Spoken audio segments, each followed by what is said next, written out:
At sa di sinasadyang pagkakataon, at para bang ako'y wala ng budget dito sa Qatar. Hello guys, welcome to another video. Ayun na nga guys, nagpabinta na ako ng baboy ko sa Pilipinas dahil nga wala na akong budget dito sa Qatar. Dahil nga guys, 2 buwan na kaming hindi nasahod dito. Kawawa naman ako, wala na akong pangkain, wala na akong pangbili ng tubig. Lahat wala na guys dahil 2 buwan na nga kaming hindi nasahod. Kaya naman pinabinta ko na yung baboy na paalaga ko sa Quezon. Bali ang napagbintahan ng aking baboy ay nasa 18,500 guys. Yun yung aking puhunan at yung tubo ay sa tatay ko. Dahil siya nag-alaga ng baboy ko. Kaya nga guys, dahil pinabinta ko na agad, yun lang yung naging tubo niya, siguro 1,500 lang siguro guys. Kaya lugin-lugi. Dahil hindi pa nga niya kabuuanan ay pinabinta ko na.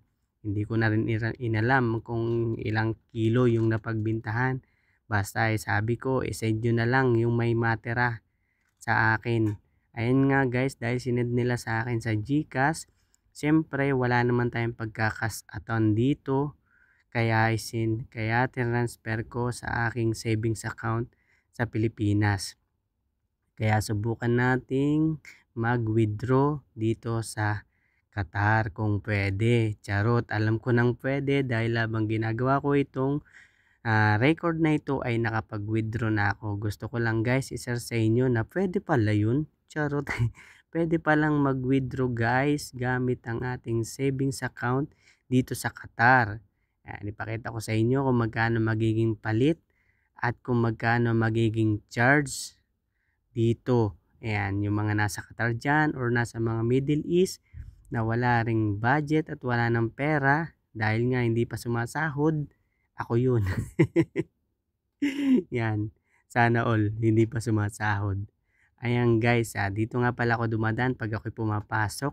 Pag napanood nyo guys yung aking video nung una, ay dito ako lagi nadaan araw-araw. Ayan nga guys, dito mayroong 3 ATM. Diyan sa gilid meron.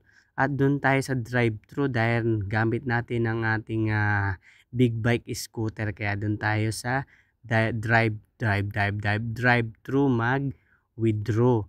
Ayan guys, malapit na ako dito sa aking pag-withdrawhan. At ipakita ko sa inyo guys kung naka-withdraw ako. Charot. Siyempre naka-video.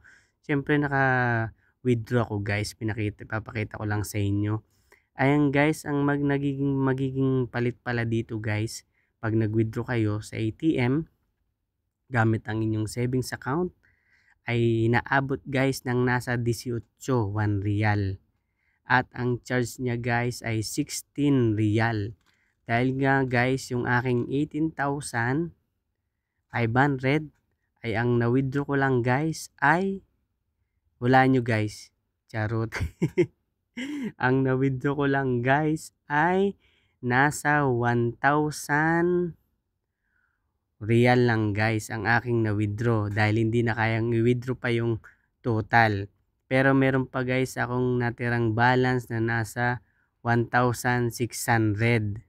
1,600 guys ay syempre ay di ano lang yun ay nasa 16 lang ang palit ay pag mag-withdraw ka guys ay inaabot ng 18 tapos may charge pa siya na 16 real yan. Kaya guys pag mag-withdraw kayo dito siguraduhin yung wala talaga kayong budget dahil kung mag-withdraw kayo guys gamit lamang ang inyong account dito para magkaroon lang ng pera wag nyo nang gawin guys dahil napakalaki ng charge at ng palit. Dahil nga guys pag nagpadala kayo nasa 16 lang. No? Pag bibili naman kayo ng real, withdraw kayo ay magiging ano guys ay magiging 18 na tapos may charge pa na 16. Ayan guys, nakapag na ako, nakapag-withdraw na guys. Ayan guys, hanggang dito na lang aking walang kwentang video. May ma-upload lang ako. Charot guys. Charot. How are you guys? Okay guys, bye-bye. Yun, may pera na ulit si Chris Ryan, no? Meron ng pang chicks. Ayan, nagbinta ng baboy. Ayan guys, sana guys, may sahod na kami, no? Charot. Yan, may pero daming pera, oh. Oh, yan. Pag napanood ito ng chicks sa Qatar, sigurado i-chat ka diyan. Sigurado i-chat ka, Chris Ryan, kasi may pang-date ka. Uy, okay guys, bye-bye. Hanggang dito na lang ang aking video. Tagal naman matapos ang video nito ni Chris Ryan, nagpapaalam na eh. Ayan guys, hanggang dito na lang ang aking video. Talagang binilang pa niya yung pera niya. Aba, daming pera ni Chris Ryan. Charot. Yung daming pera, oh. Ayan guys, hanggang dito na lang ang aking video. Tapusin mo na yung video na yun. Putragis yan. Hindi, okay, bye-bye. See you.